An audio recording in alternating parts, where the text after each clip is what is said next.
Assalamualaikum warahmatullahi wabarakatuh. Perkenalkan, nama saya Laina Alamili dari Prodi PGMI Unit 2 semester 5.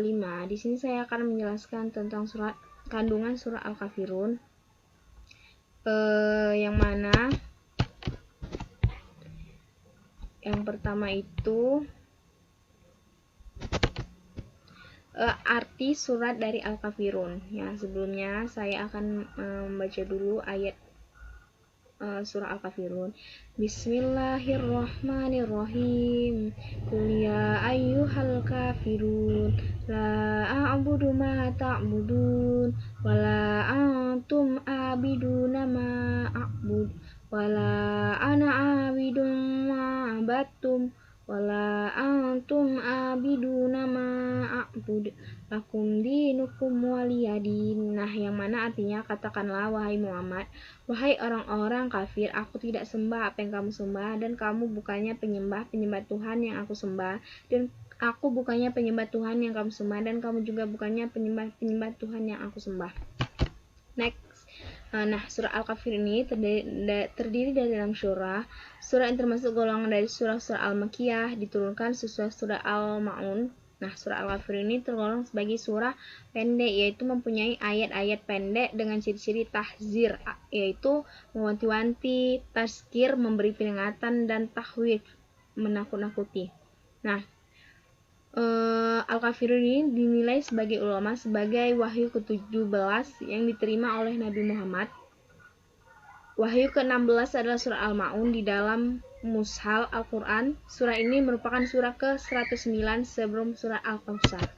Nah, adapun B. Asbab nuzul surah Al-Kafirun. Menurut mana Khalil Al-Qatan bahwa fakta sejarah menunjukkan bahwa turunnya ayat-ayat Al-Quran itu ada dua macam. Yang pertama itu turunnya dengan didahului oleh suatu sebab. Nah, yang kedua ini turunnya tanah didahului oleh suatu sebab. Ada pula yang menyatakan sebab turun surah ini oleh beberapa ulama terkait dengan peristiwa datangnya beberapa tokoh kaum musyrikin di Mekah seperti Al-Walid ibnu Mughirah, Aswad ibnu Abdul Muthalib, Umayyah ibnu Khalaf kepada Rasulullah Shallallahu Alaihi Wasallam yang menawarkan kompromi menyangkut pelaksanaan tuntutan agama.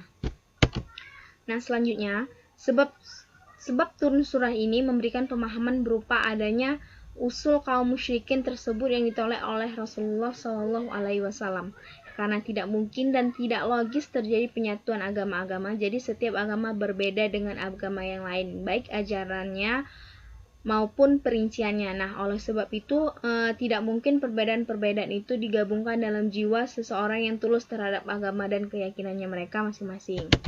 Nah, selanjutnya C. Pokok-pokok ajaran surah Al-Kafirun. Nah, dari surah Al-Kafir ini telah dipaparkan di atas, maka terdapat beberapa pokok-pokok yang diajarkan di dalamnya, yaitu yang pertama, pernyataan dan penegasan bahwa tidak bisa berkompromi dalam hal ibadah, seperti permintaan orang kafir terhadap umat Islam mengajak untuk menyembah apa yang mereka sembah, atau yang bisa kita sebut berhala.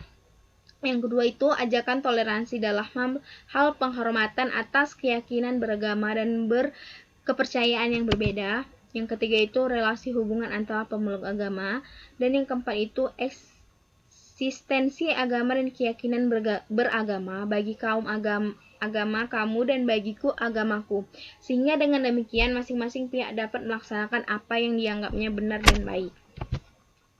Nah, yang D, hukum bacaan mat. Nah, dalam surah Al-Kafirun itu sudah saya cari ada beberapa macam mat. Yang pertama itu mat tabi'i. Pada ma panjang. Mat tabi'i ini bertemu karena mim fathah bertemu dengan alif, dibaca panjang selama 2 harakat. Nah, selanjutnya bidun. Mat tabi'i karena huruf waw sukun didahului oleh huruf berharokat domah, yaitu dal, membacanya panjang 2 harakat. Yang ketiga a panjang. Mat tabi'i disebut yaitu pembacaan mat tabi'i karena ain fathah bertemu dengan alif, dibaca panjang selama 2 harakat juga. Nah, selanjutnya ada juga mad wajib mustasil. Di dalam surat Al-Kafirun tidak terdapat hukum bacaan mad wajib mutasil pada surat Al-Kafirun. Yang selanjutnya itu ketiga, mad jaiz munfasil. Terdapat pada ayat ya a. Mad jaiz munfasil berharokat fathah diikuti oleh alif bertemu dengan hamzah di lain kata, membacanya panjang selama 2-5 harkat, yaitu huruf la disebut dengan mad jaiz munfasil karena lam fathah diikuti oleh alif bertemu dengan hamzah di lain kata. Cara membacanya sama seperti sebelumnya, yaitu selama 2-5 harokat. Yang ketiga, la juga disebut dengan mad jaiz munfasil karena lam fathah bertemu dengan alif lalu diikuti hamzah namun di lain kata, membacanya panjang 2-5 harkat.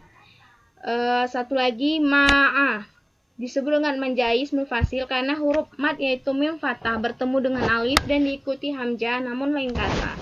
Cara membacanya itu panjang sama 2-5 harokat. Nah, demikianlah presentasi dari saya. Semoga bermanfaat untuk teman-teman sekalian. Wabillahi taufiq wal hidayah. Wassalamualaikum warahmatullahi wabarakatuh.